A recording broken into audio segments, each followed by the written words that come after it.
May's Great Adventure. So we're seeing blinking signs warning us of dust storms ahead, low visibility ahead. So I kind of have a feeling May might experience our first genuine dust storm. And I mean, it would be cool to show you guys the footage if we go through one. But I gotta tell you, you learn where all the little air spaces are, where air comes into your truck when you go through a dust storm. Because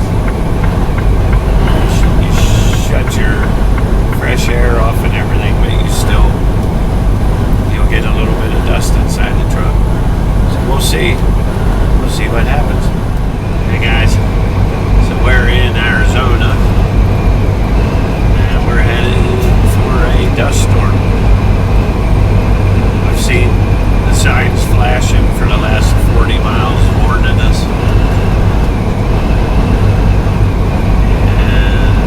We're getting closer, probably. I think we're gonna go through, because up here the highway bends to the left and goes straight towards it. But you can see way out there. Yeah. Dust from it. Looks like we might be going through somewhere right around the beginning of it.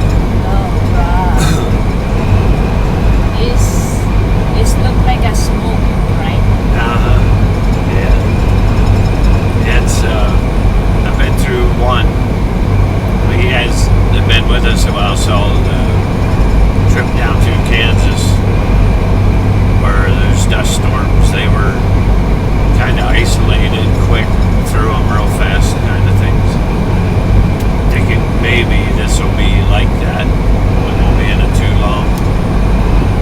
But if we were going through it out that way, then we'd be in it for at least a couple miles.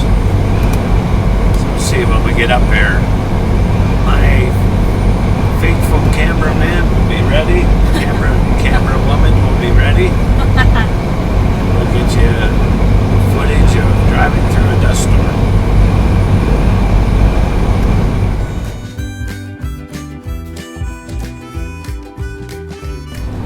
Alright guys, you can really see it. I think we're gonna, I don't know, I think we might get lucky. I think the road curves to the right up here. I mean, I guess lucky. I mean, I've been through the dust storm and it comes in everywhere. Over there, guys, worse. I turned the fresh air off. I got recirculated air going